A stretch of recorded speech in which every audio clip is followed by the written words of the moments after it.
бидејќи во дневникот и таа тема ја Нешто што е многу актуелно, бидејќи ние тука на самите граници, веројатно и најактуелен регионален настан за нас. Сите оние настани што се во Европа и во светот се интересни, но сепак ова што ни е до вратите, сепак треба највеќе да го гледаме, анализираме и да видиме до кај сме. Дејан, предлагам прво да го погледаме прилогот што го направи колегата Владко Чаловски, па потоа ќе влеземе со неколку куси анализи околу она што е содржина на тој прилог.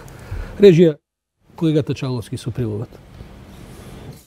Ако се знаат политичките односи помеѓу Косово и Србија, вчерашниот инцидент при кој српскиот председател Александар Вучич беше пречекан со протести и забрана за влез во селото Бање, воопшто не изненадување.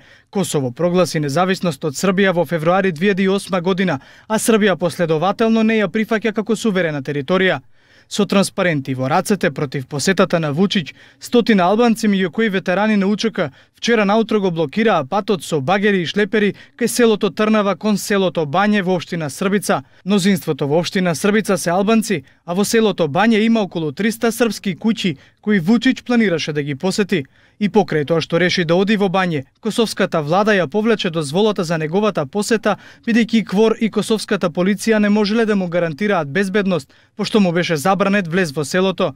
Српските медиуми пак јавуваат дека демонстрантите биле вооружени и распоредени низ повеќе места во регионот, а од едно село се слушнале и истрели од огнено оружје. А што произлезе од ова? Поради забраната, Вучич им се обрати на жителите на Бање преку телефонски разговор, но реакциите се оние кои говорат за сериозноста за инцидентот. Косовскиот премиер Рамуш Харадинај, веднаш откако бил блокиран патот, ја отстранил дозволата за Вучич поради безбедносен ризик. Сигурноста на граѓаните пред се. Ја повлеков дозволата на Министерството за надворешни работи за посетата на српскиот председател. Одлуката стапи на сила веднаш. Од друга страна, Вучич пак, веднаш по инцидентот рече дека тој се повлекол од посетата поради безбедноста на србите на Косово, асоцирајќи дека тамошните мештани биле вооружени. Некои сакаат да подготват пушки, јас не. Не сум нешто исплашен. Се повлеков од намерата да го посетам Бање, за да не ја загрозам безбедноста на србите таму. Председателот на Косово пак, Хашим Тачи, порача дека ги разбира своите сограѓани и нивната реакција за посетата на првиот човек на Србија, меѓутоа потенцираше и дека не го оправдува потегот. Како председател на Косово, ја разбирам реакцијата на граѓаните на Дреница, кои оправдано изразија револт против посетата. Ова покажува дека болките од војната се уште свежи. Меѓутоа, кога се трудиме за мир и помирување, протестите и блокадите на патиштата не помагаат. Жалење за откажаната посета изрази Европската Унија преку портпаролката на Федерика Могерини, која смета дека мора да постои разбирање меѓу двете држави. Премиерката на Србија пак Ања Брнабиќ истакна дека вчерашниот инцидент е показател за комплексноста на проблемот, притоа нарекувајќи ги представниците на албанците на Косово и Метохија како несериозни и неодговорни и дека не ги почитуваат договорите. За можните последици од ова случување највпечатлива е изјавата на српскиот министер за внатрешни работи Небојша Стефановиќ, кој по инцидентот индиректно нагласи дека косовскиот председател Хашим Тачи би бил уопсен доколку ја посети Србија. Ние имаме наши судски налози кои мора да ги почитуваме и министерството ќе постапи по налогот на судот. Косовскиот председател периодов гласно ја промовира идејата за корекција на границата со Србија, односно за припојување на Прешевската долина кон Косово, а северниот дел од земјата да и се врати на Србија. По последната рунда преговори помеѓу него и Вучич, од Европската комисија нема јавни коментари за идеите за размена на територии. Му благодарам на колегата Владко Чаловски за ова згуснато представување на она што се случуваше изминатите денови, изминатиот викенд на Косово. Дејан, која е заправо последицата и која е смислата на посетата на Вучич на Косово? Како помина сето тоа во политичка смисла? Видовме како помина. Првин оваа посета на Вучич на Косово, според многумина аналитичари и според овака мене, колку што можам да видам, беше тотално непотребна, бидејќи доаѓа во едно време на големи тензии. Оваа посета покажа колку Белград и Приштина се далеко од било какво решение, што па е услов за нивната евроинтеграција. Само да подсетам дека Белград и Приштина до пред само 3 недели одедношка се приближија многу во своите ставови, односно делба на или менување на граници. Но тоа, предпоставувам, важи само за делови од јавност и во Белград и во Приштина.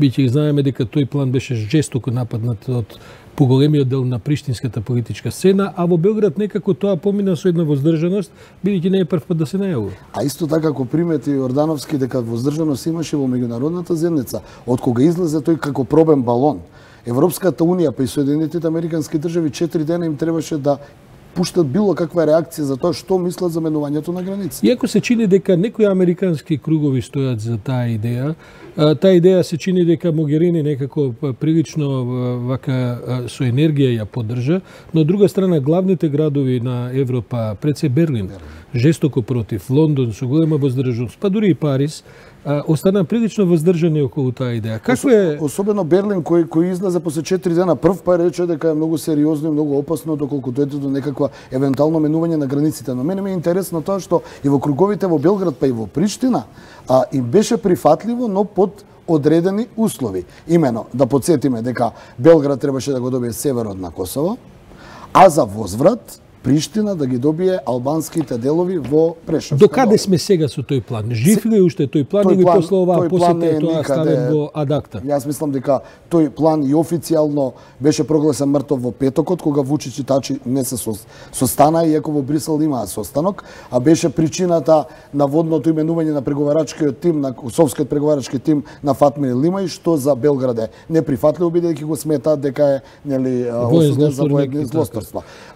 Дента од кога Вучич се повлече од Брисел, отиде да ја подигне на некој начин реториката и самодовербата на србите на Косово и испадна оно што испадна. Колку што јас гледам од се тоа, ако има некаква полука за Македонија, се чини дека дефинитивното стабилизирање на Македонија со членството во НАТО ќе биде некаква, како да кажем, некакво предворје, дури за овој тип на полуавантуристички планови за менување на границите на Балкан. Како и да е, Европската унија и меѓународната заедница покажа поголем и по-прецизен став околу односот Атина-Скопје, наспроти Белград-Приштина. Белград и Приштина се многу далеку очигледно. Вчера тоа посредно и Вучич го најави, кој рече дека никогаш нема да го признаат. Добро, додуша Вучич дава, би се рекол, два денеска има тоа сакам да кажам. Последно тоа е дека има американски сенатор во Белград, каде што Вучич сега ретерира, па вели јас не го пофалив Милошевиќ дека е голема политичка фигура во српската историја, туку само му дадов тоа и тоа. Сакам да кажам дека полека јаката реторика за по Косово и за по дома ја менува кога треба надвор. Мислам дека судирот и во Приштина е жесток. Таму Харадина и Тачи на вистина се закачија многу гадно,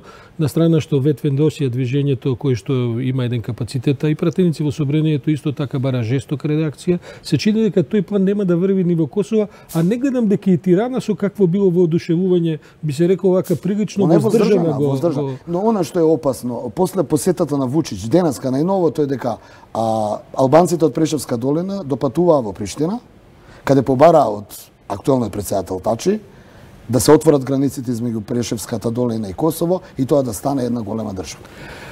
Јас сум сигурен дека и во наредните денови, недели и месеци, за жал, ќе имаме прилика да се занимаваме повторно, уште долго време да се навраќаме на ова прашање. Сега полека се движиме кон уште еден историски момент за оваа телевизија, тоа е првиот дневник на еден телевизија.